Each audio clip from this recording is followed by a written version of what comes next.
last weekend I went to a memorial service for my father-in-law, and it was held at one of the oldest Friends meeting houses in Pennsylvania. It's Quaker.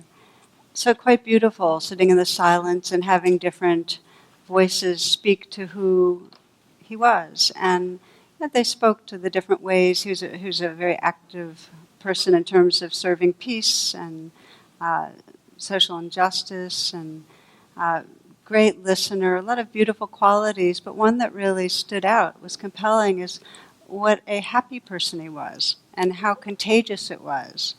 And this isn't because he had an easy life. He was in World War II. He saw incredible horrors. In fact, he was at the very end of the war crossing the Rhine in a boat with a number of other people, and he was the only one that didn't drown. So great trauma and loss, and he lived his decades with injury from war and so on. His marriage wasn't an easy one. But he had this quality in him of really appreciating who he was with and appreciating life, and which had kind of inspired me to speak about the whole realm of happiness tonight. And it reminded me of a teaching from Thich Nhat Hanh that I've always loved, which is, it's not enough to suffer. We must touch peace also, peace and happiness. So there is a misunderstanding of Buddhism that the religion's fixating on the suffering of our world, and yet if you look at the scriptures and the descriptions of the Buddha and his band of monks and nuns, they're described as being quite cheerful. As a matter of fact, they're engaged in this spiritual adventure that felt very radical and very revolutionary, and they're also involved with sangha, with a sense of community and a sense of serving and meaningfulness. They're really quite described as quite happy. And what I thought I'd do is I brought tonight a card that I love of some Tibetan nuns, that for those of you that are here, and we'll see if we can post it somehow, I invite you to come look at after class, because it's one that when I'm getting grim, I look at. So the talk will be, I think it's going to be a 3-part talk, but I don't know. We'll see what we cover. We'll be on happiness, really what blocks happiness, and different pathways that allow us to connect with really the appreciation and sense of being at home in our lives, that's possible. And the gift of it is that we really live from more wholeness, because happiness arises naturally when we're very present. In other words, it's an innate potential or capacity. So we turn towards it, or we look towards nourishing it, not because we're grasping after happiness, but because it's part of who we are, to express, and we can live more fully and actually serve from a deeper sense of wholeness when we've allowed ourselves to access that part of our being. The Buddha said, I would not be teaching this if genuine happiness and freedom were not possible. And I love that quote, because I think that's our doubt. It's like, well, maybe other people, but my biochemistry just isn't geared for it, It's possible. And the more we pay attention to what blocks it and actually have a yearning to feel the fullness of what we are, that actually brings it forward. So I read to you a poem that's kind of a response to what many of us will probably recognize as a kind of grimness that we often have, that we might know that happiness is possible, but when we get into our daily routine, it can be like we're trying to solve a problem all the time. Like we're always trying to figure something out.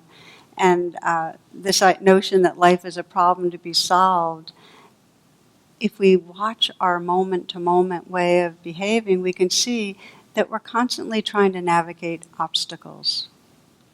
So the poem, which some of you may remember from the poet Hafez, he writes, "What's the difference between your experience of existence and that of a saint? The saint knows that the spiritual path is a sublime chess game with God, and that the beloved has just made such a fantastic move that the saint is now continually tripping over joy and bursting out in laughter and saying, 'I surrender.' Whereas, my dear, I'm afraid you still think you have 1,000 serious moves."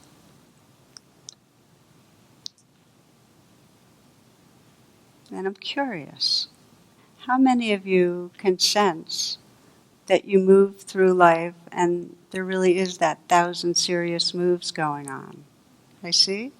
Yeah, a lot of us. We take this thing pretty seriously. And in a way, I think it sums up our egoic trance, that much of life, and a lot of it's unconscious, has this premise that we're on our way somewhere, tough things are around the corner, we have to steel ourselves for them, we better prepare. If we're not prepared, something bad's going to happen. And we got to, in some way, defend or really push to make life work out. 1,000 serious moves. So I'm trying to kind of get the lay of the land, that we have these assumptions about life and they keep us kind of tight. There's a saying that a truly happy person is one who can enjoy the scenery on a detour. And we know it. We get detours daily. Things don't cooperate with our idea on how it should be, right? Can we enjoy the scenery? So we'll do our first reflection, just kind of taking stock on this, just to invite you to check in a little, as we often do. And for many, that means closing your eyes and letting yourself first connect with your body, because we start listening and we can kind of go off into our head and forget our bodies.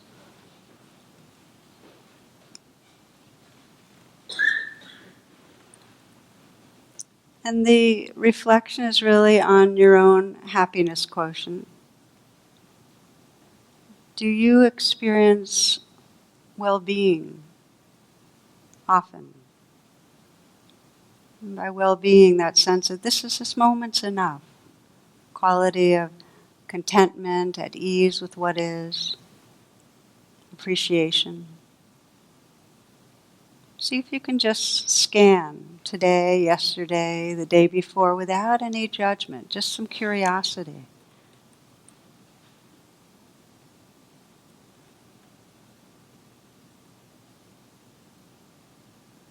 You might notice how much of the time you were in that trance of the 1,000 serious moves.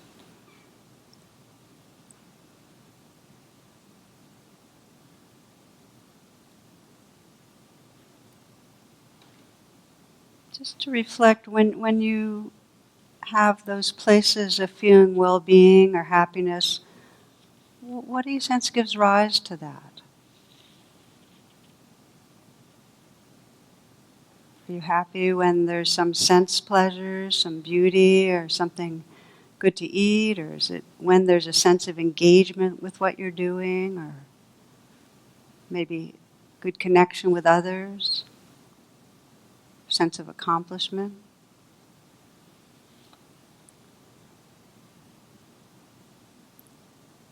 Maybe you've discovered that happiness that comes with just feeling present, just awake.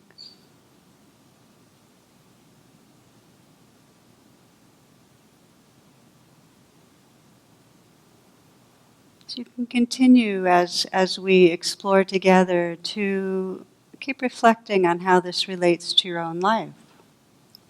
You can open your eyes if you'd like. The Buddha described two kinds of happiness.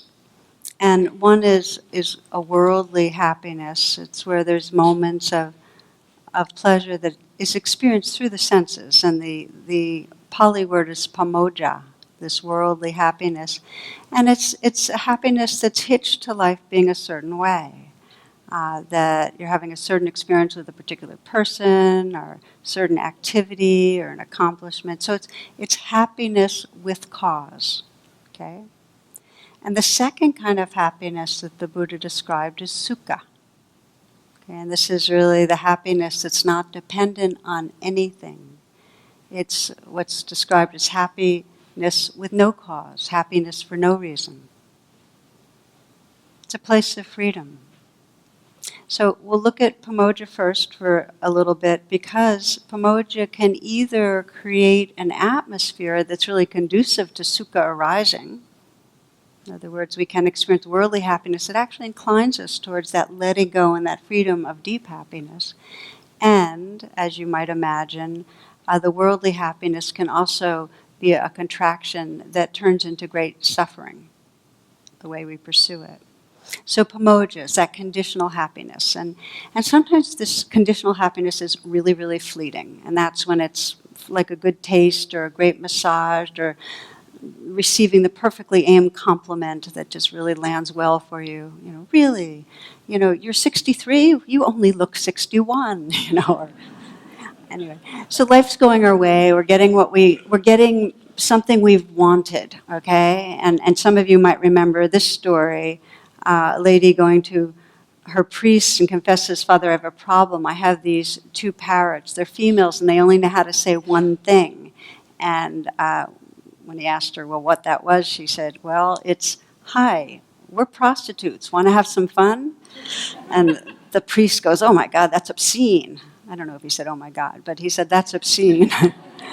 So after some deliberation, he says, "I have a solution for you. I have two male parrots, and they're very devout birds. I've taught them to pray and read the Bible. So bring your female parrots to my house, and we'll put them in a cage with Francis and Job, and my parrots can teach yours to praise and worship and speak in a more appropriate manner." Woman says, "Thanks, we'll do it."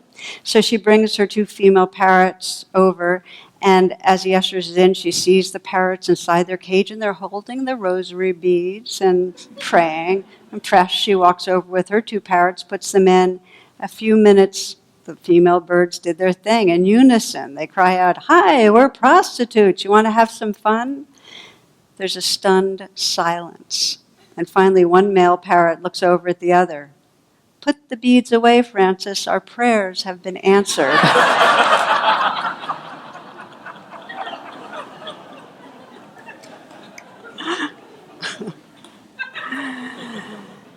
So we all know it. We have things we want.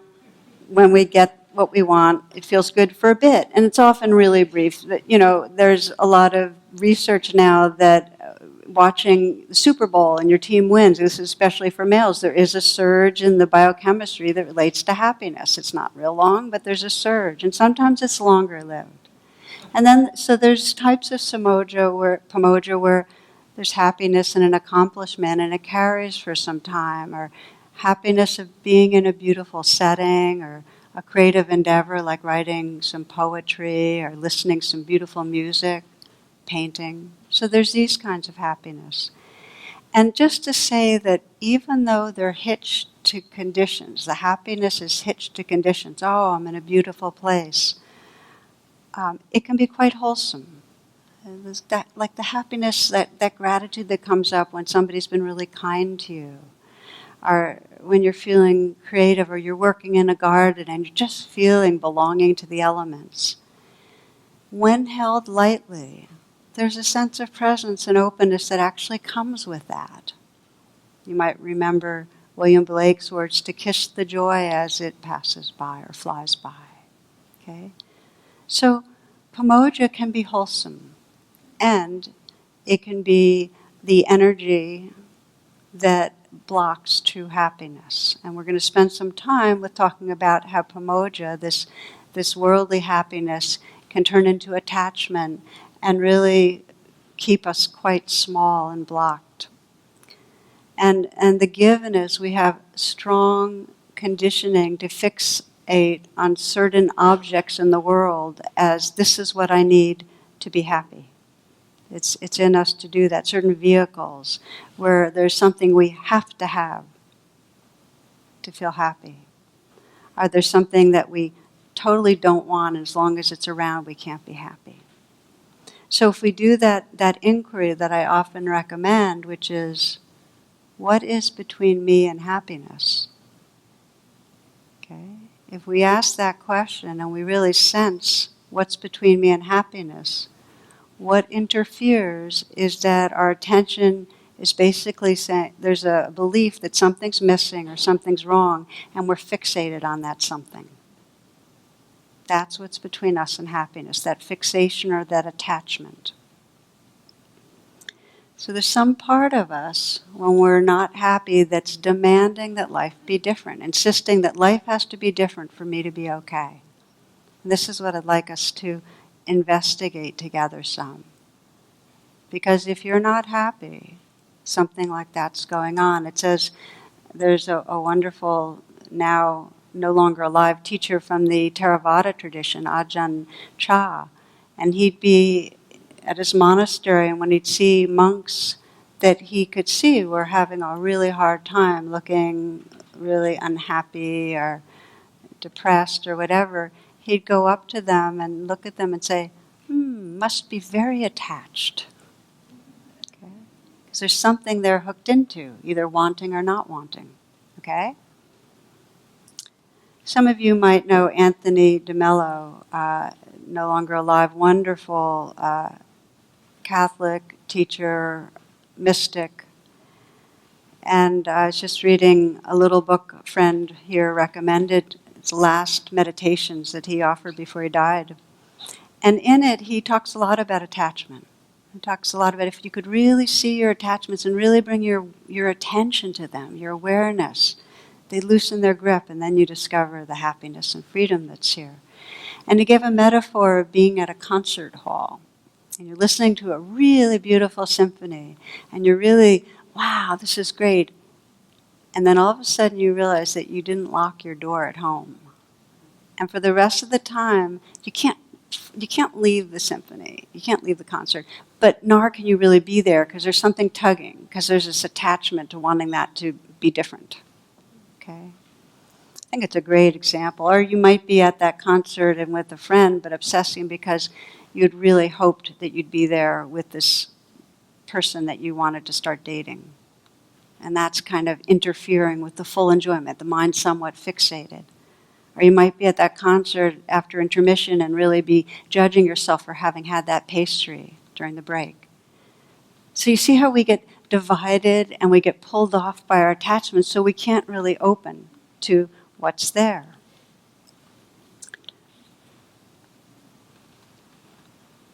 "150 or more years ago, William James said we live in this ceaseless frenzy, always thinking we should be doing something else. So there's this attachment. Something's missing here. I need to be doing something else. Attachment, this sense of this next moment, something's going to be there that's not here this moment.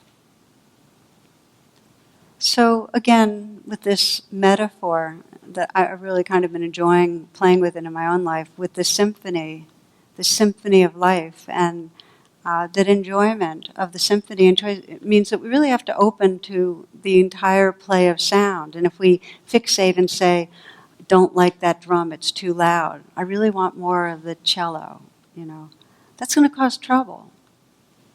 If there's not this willingness to open to how it is, we're going to get more and more fixated, pushing away the drum and hardening against the rest of the music. So preferences are natural. We might just like cello more, and that's fine. But attachments, when there begins to be that fixation, where the mind has to have it different to be okay. So we look a little more closely. Sometimes it's called if-only mind. If only the drums were softer, then I'd enjoy it. If only, and we know them, if only, I could lose that weight, or if only I could have the right partner. Sometimes it's very immediate, like if only I could have another beer, I'd feel better. It gets very, very, very, very tight. I remember years ago, this one was very relevant to me, a little cartoon with two seeming homeless-looking guys sitting on a park bench. One saying, I was making $100,000 a year, this is a long time ago. I had 75 people under me, a condo in Aspen, and was being considered for the Senate, and then I switched to decaf. So if only mind has, if I can only accomplish this, or get this person to recognize me, or have this possession, or have my partner treat me differently, or my child cooperate. If only another person changes, if only I could change myself, if only I could get myself to exercise. We all have if onlys. Some of them are really gripping and they contract our lives, and some are more light. But when they're gripping, they make a difference. One if only example, a man was absolutely hated his wife's cat and decided to get rid of him one day by driving him 20 blocks from his house and leaving him at the park.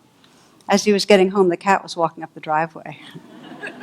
The next day he decided to drive the cat 40 blocks away. He put the beast down and headed home. Driving back up his driveway, there was the cat. He kept taking the cat further and further, and the cat would always beat him home. At last he decided to drive a few miles away, turn right, then left, past the bridge, then right again, another right, until he reached what he thought was a safe distance from his home and left the cat there. Hours later, the man calls his wife. "Jen, is the cat there?" "Yes," his wife answers. "Why do you ask?" Frustrated, the man answered, "Put that jerk on the phone. I'm lost and need directions."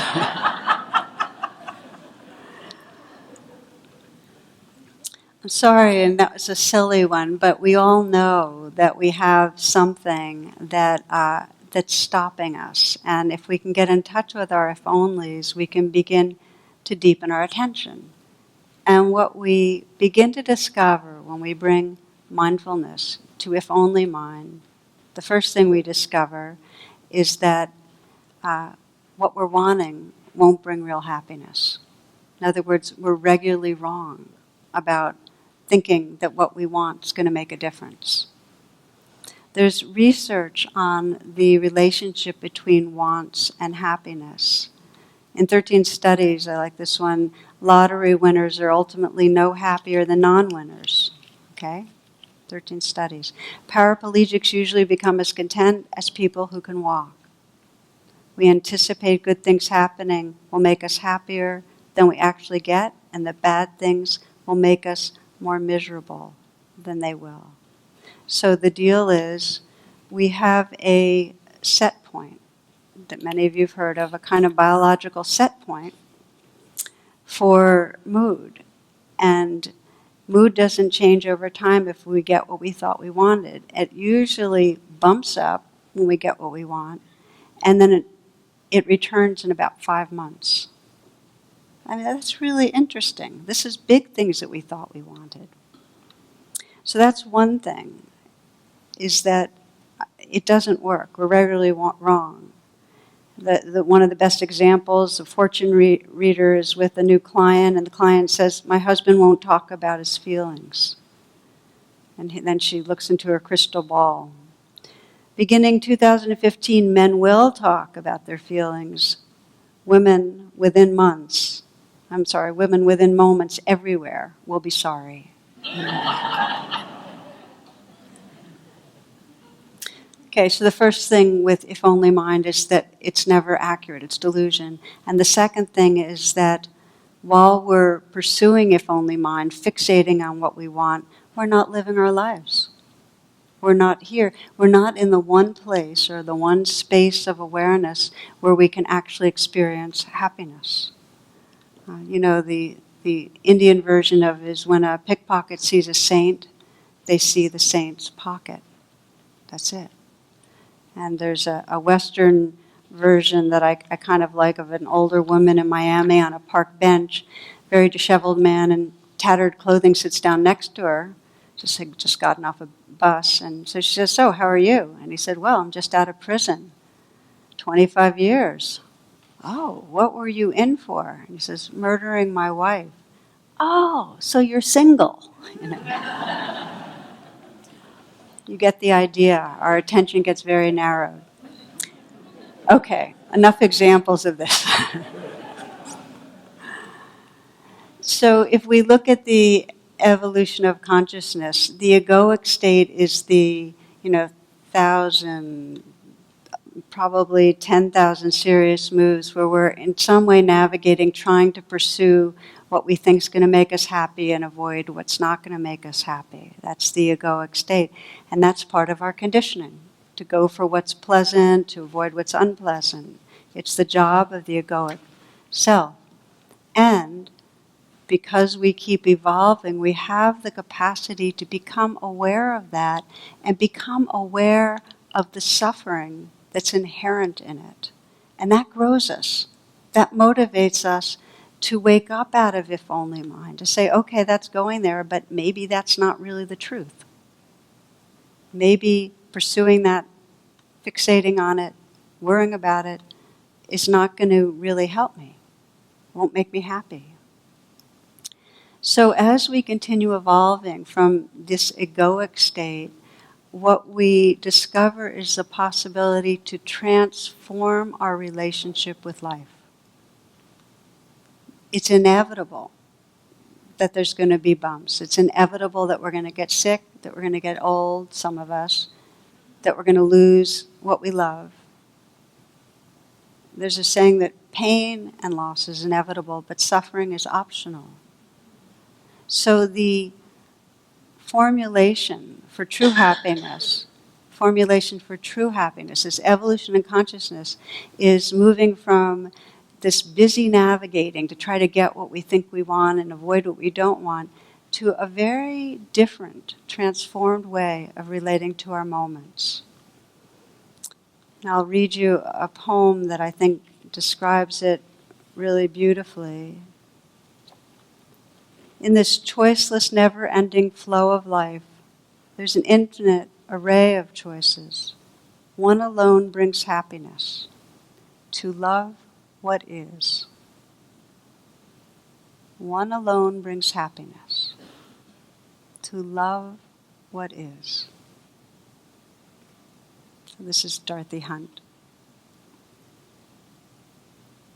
So this way of relating, this transformed way of relating to life, is guided by a very deep wisdom. That these lives, we're really facing mortality, we're facing impermanence, really getting it, and recognizing that the way to happiness is to shift the way we're relating to it, to open to the life that's here, to open our hearts to exactly how it is. And we're going to look at how we do that next, but I wanted to share with you this little story that was written by Peter Matthiessen, who died last year, in one of his first most well-known books, The Snow Leopard. And in this book, he's visiting with a Lama who has crippling arthritis and who lives in this really isolated region of Tibet. And he's wondering how it feels to be this guy. He's kind of feeling his empathy, like, what would it be like to know you're never going to be able to leave where you are because of your condition? So he decides he's going to ask him. He asks through a translator. Now, I'm going to read you some of what he wrote. He says, the Lama of the Crystal Monastery appears to be a very happy man, and yet I wonder how he feels about his isolation. He hasn't left in 8 years now because of his legs, and he may never leave again. So he asks this question, really, what's it like? And here's the response. This is what he writes. He says, in this holy man of great directness and simplicity, big white teeth shining, laughs out loud in an infectious way at the question, indicating his twisted legs without a trace of self-pity or bitterness, as if they belonged to all of us. He casts his arms wide to the sky and the snow mountains, the high sun, and dancing sheep, and cries, of course I'm happy. It's wonderful, especially when I have no choice. Especially when I have no choice. Matthiessen goes on to say he feels as though he's been struck in the chest with the power of this wholehearted acceptance. So this is the key. This is the shift from the egoic state that's busy navigating and trying to avoid things and get things, to this freedom and this happiness that comes, that realizes we don't have a choice, not in the big things. And this intention and inclination to open our hearts to how it is. So we look a little more closely at how we do that. And the first thing that feels really key is to recognize we've got huge conditioning, a strong bias towards this kind of flinch response that when it's pleasant we want to hold on, and when it's unpleasant we want to push away. So it takes real purposefulness, intentionality. Which again, it's not that we're grasping after happiness, but we're on purpose saying, yes, I want to open to this potential.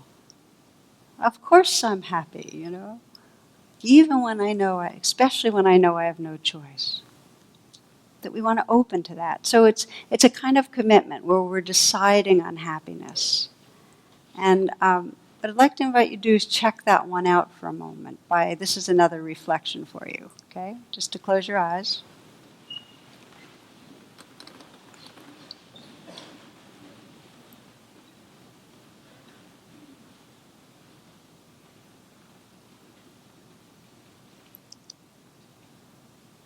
And just to check in and notice what happens when you let yourself say, I want to feel happy.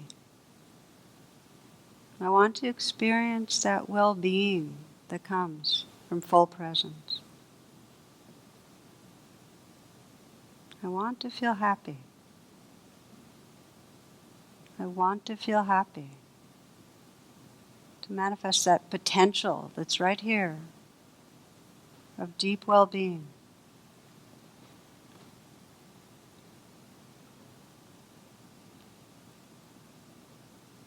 What happens when you try on that intention towards happiness?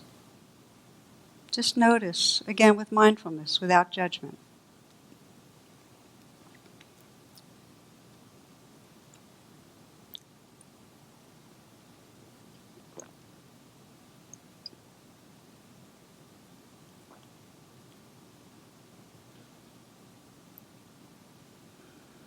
Notice if it brings up the doubt of what's possible.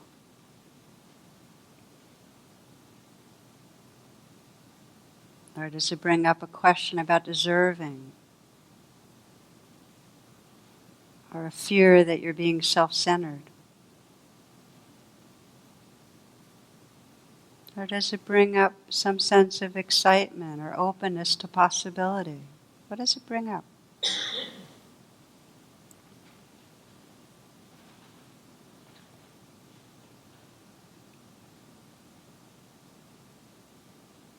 Just to sense, I have this aspiration to feel happiness, to experience this natural potential for joy, for well-being.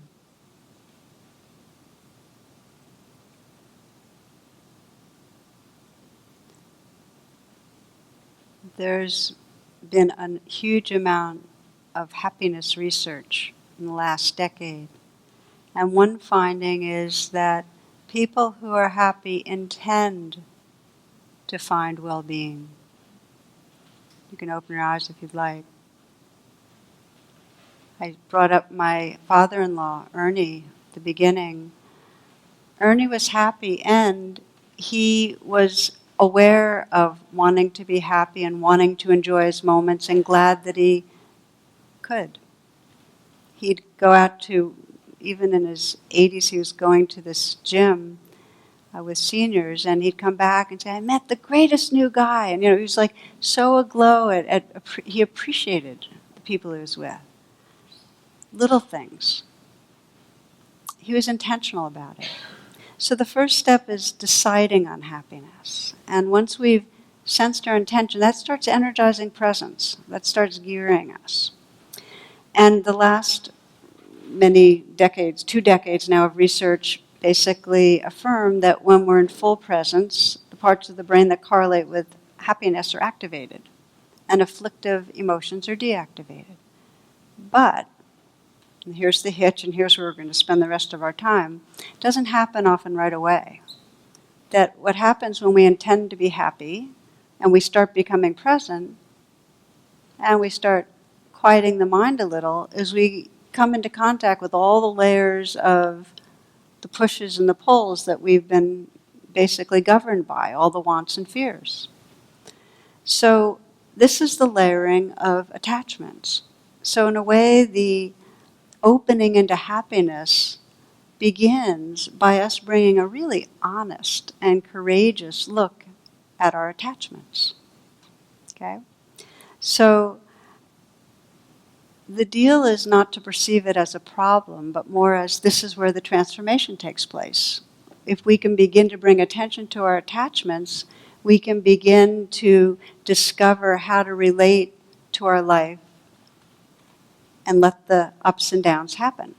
And I'll give you an example, because you can't get rid of attachments. You can't try to vanquish them.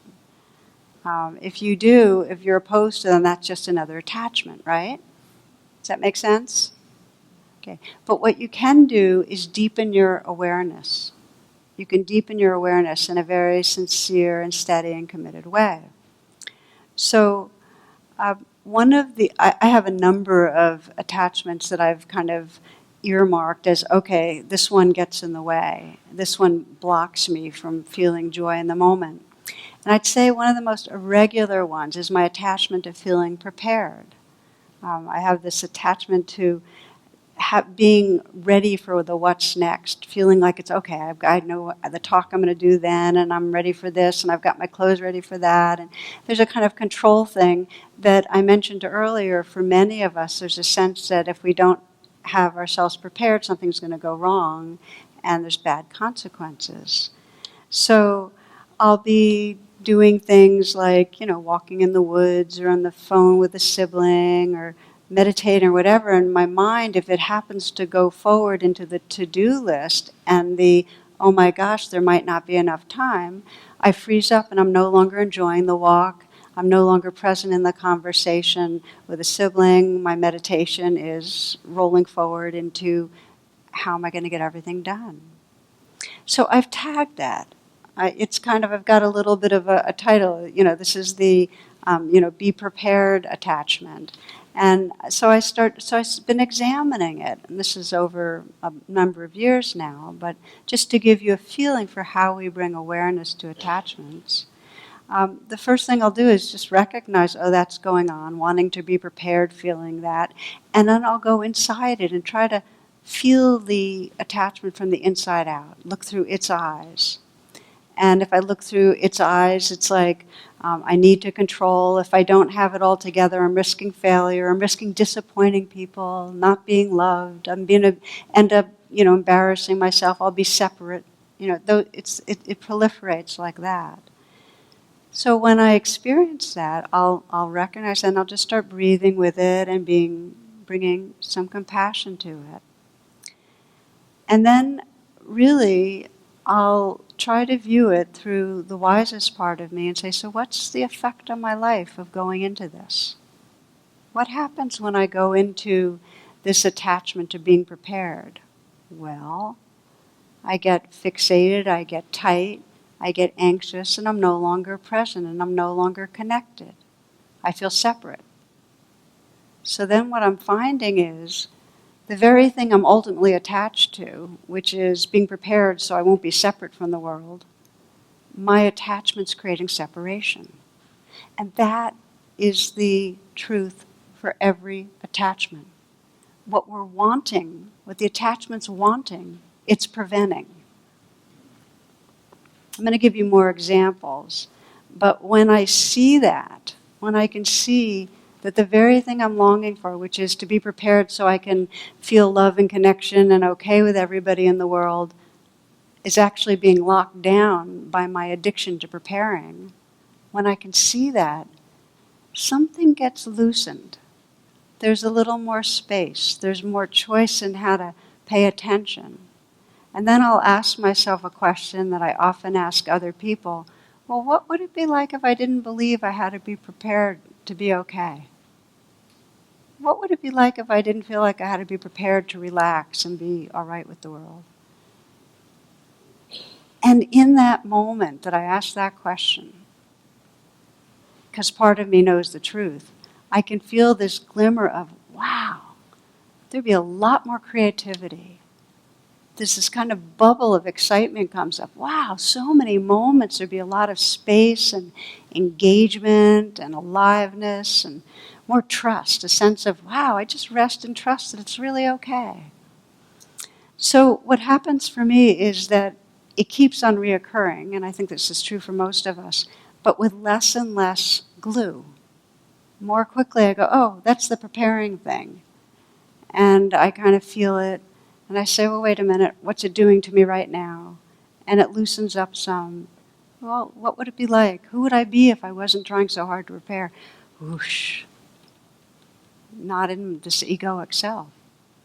Much more free.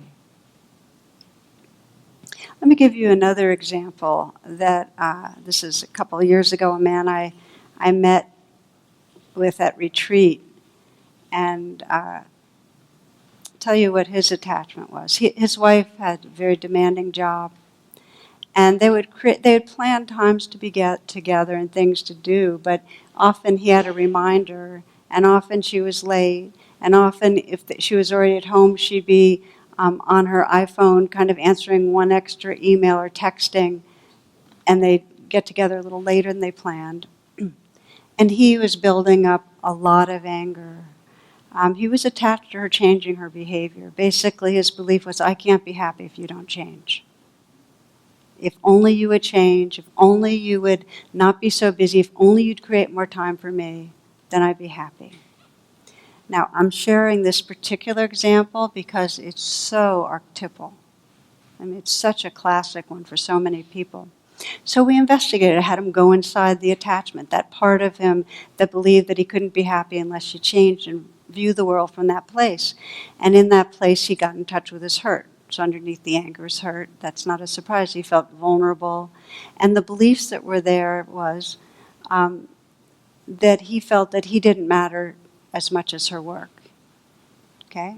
So in some ways, I'm not being loved. And it left him feeling separate. So he was with self-compassion.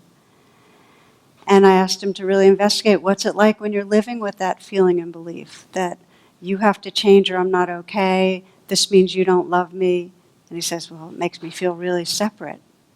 So here he was. He's longing actually to feel close and connected, but his attachment and the behavior of it is actually making more of a wedge, right? So I asked him to look through the eyes of his wisest inner being and say, what would it be like if you didn't believe that? If you didn't believe, first, that this behavior means I don't matter, that's a belief. And second, that you have to change how you're acting for me to be okay. What would it be like?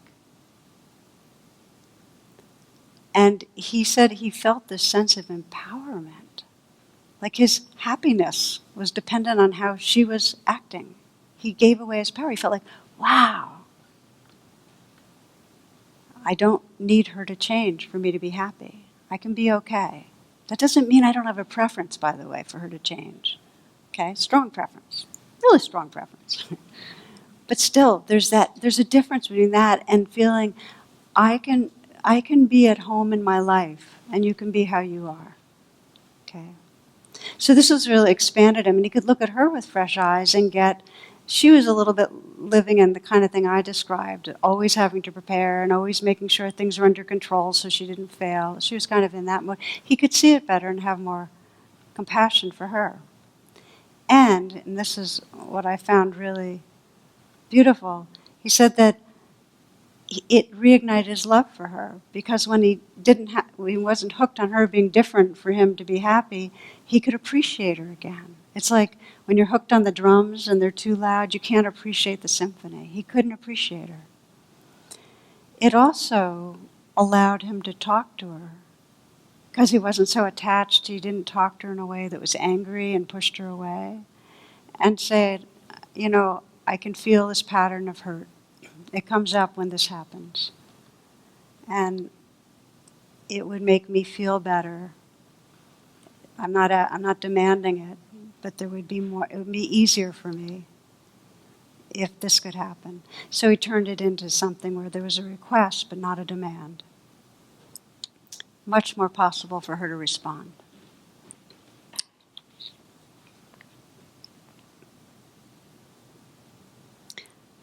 Let me invite you to reflect. I feel the most important thing now is that you get to explore this on how it may be so in your life. So just find yourself a way of sitting.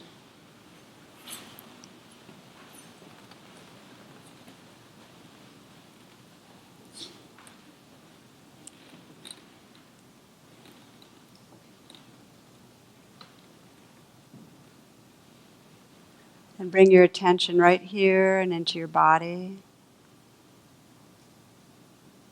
so that you feel the aliveness in your body, the movement of the breath.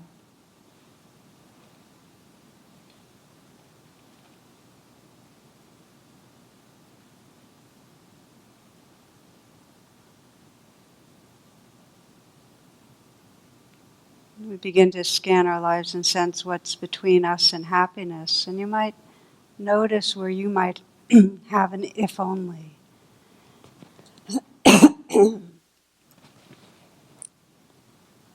What are you waiting for or linking your future happiness to? Is it if only a person will change, treat you a certain way? If only you'll meet the right person? If only you were more financially secure, then you could be happy? If only you were healthier, or your body was different? If only someone you loved was no longer in trouble or in danger, then you could be happy. What's the if only? And there, for most of us there are many. But what's one attachment that you might look at right now? An attachment means that you're attached to something being different, having more of something, getting rid of something.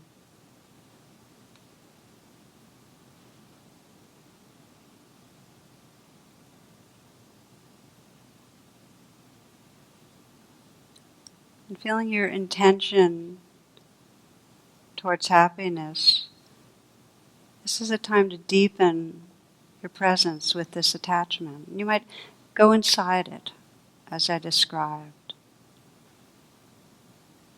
Whatever the want is or the fear is, something needs to be different, go inside it.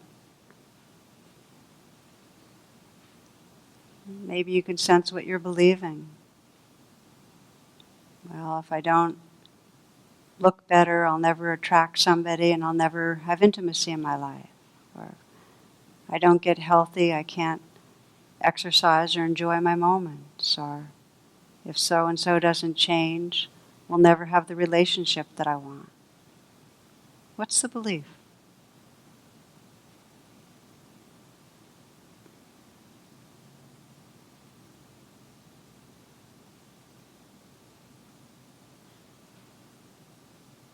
And feeling from inside the attachment, what's it like to believe that? What's the feeling of the attachment? It may be, if it's attachment, that you're wanting something really badly to happen. It's almost like you can feel your body. You might, right now, let your body take the posture of the attachment. If you're wanting something or craving something in your life, you might sense you're leaning forward. You might sense a kind of tightening of the fists. What's wanting mind like? Feel free to experiment right now, embody it a little. If you're wanting something different, somebody to change, something out of your life, you're attached to getting rid of something, feel the tension there, the pushing away feeling.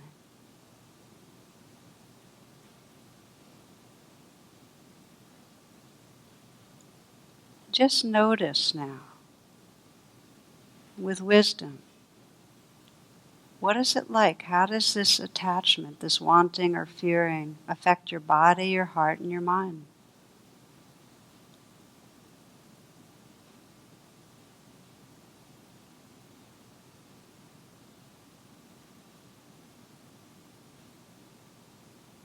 How much of your life is being postponed or missed, considered not real life because you don't have it the way you want it?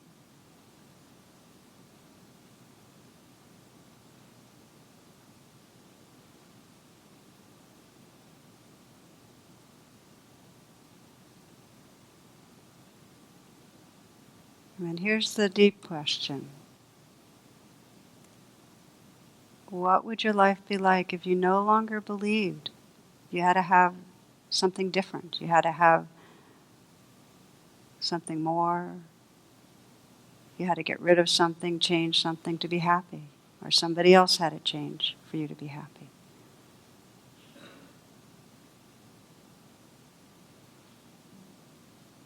Give yourself the gift of sensing into that. Who would you be if you didn't believe that you had to have life a certain way?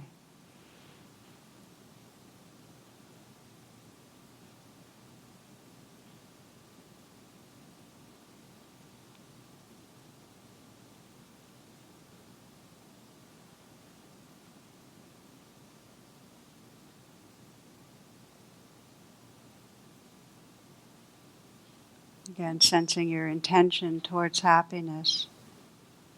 Just to know that these attachments, even though they're strong, are the very place of awakening. And that if we can deepen our commitment to bringing curiosity and kindness to them, we can begin to discover more and more the space of freedom. We don't have to give away our power. We don't have to give away our moments. It's possible to be happy right here, right now.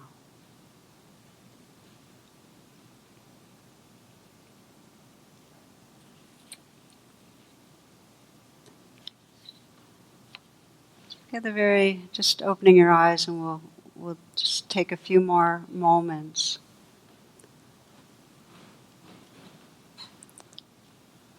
In the moments that we're listening to Life's Symphony and we're not any longer believing, I have to go home and lock the doors in order to really enjoy this, or I have to be sitting next to the right person, or I have to have restrained myself on the pastry. In the moments that we've let go of that, we can take in the whole symphony. And in those moments, it's all sorts of different tunes or songs or melodies. And we move through our life that way, that when we're no longer hitched to life being a certain way, life as it is playing itself, and we're here for it. We're available. Nietzsche puts it this way, for happiness. How little suffices for happiness, the least thing precisely, the gentlest thing, the lightest thing. A lizard's rustling, a breath, a whisk, an eye glance. Little maketh up the best happiness. Be still. How many of you have noticed that when we're happy, it's simple things. It's not major things. It's not like we won the lottery. And if we really look closely, we start discovering that our happiness is not actually the thing. It arises from presence itself.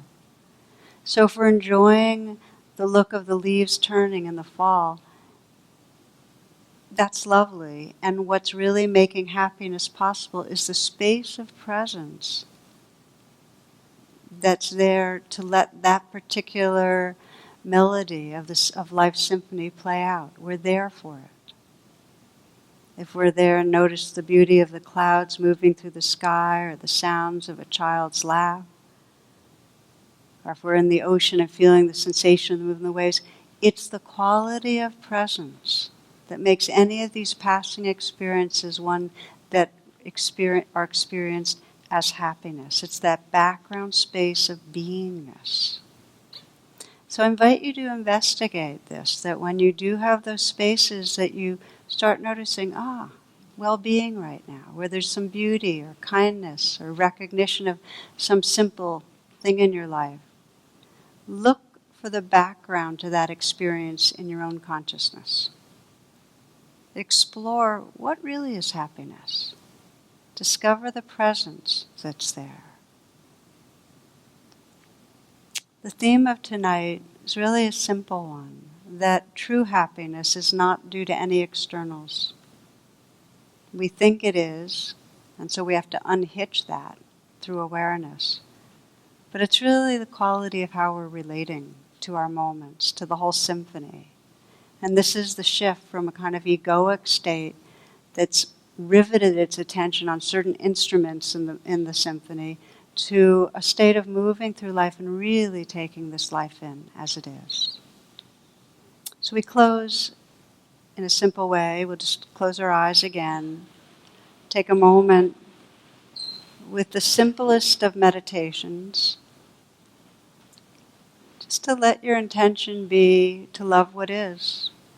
And if love feels like too big a word, to open to, with gentleness, what is. Bringing your awareness right here.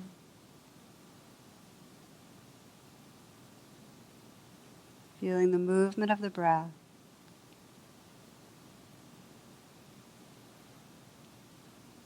Opening the senses. Utterly awake, senses wide open. Sound, sensation. Utterly open, non-fixating awareness.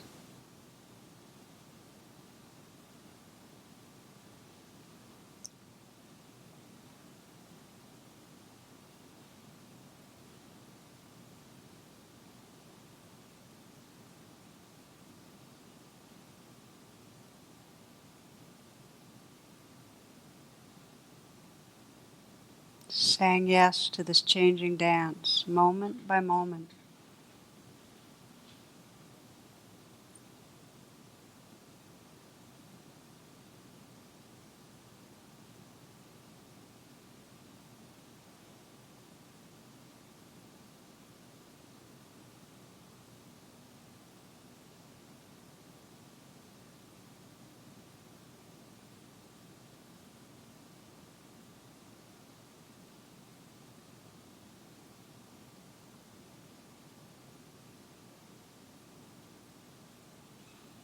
Experiment and see how deep the yes can go. How deep the yes can go.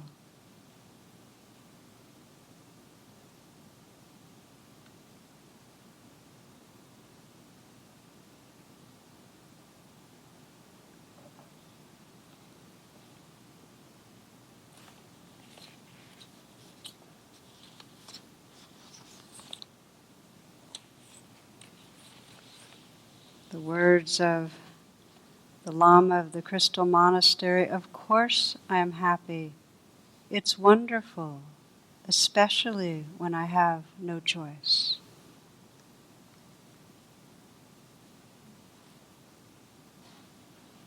Letting go of choosing. A deep, tender yes to whatever's arising, moment to moment.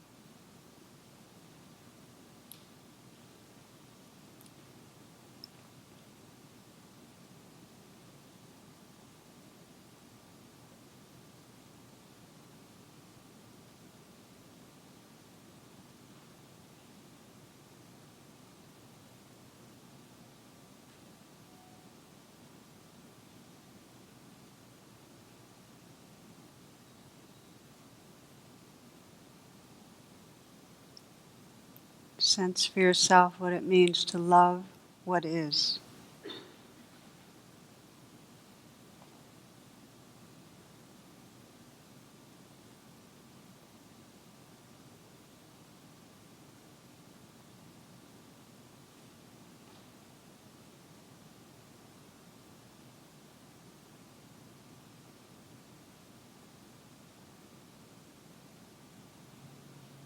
And taking a few full breaths.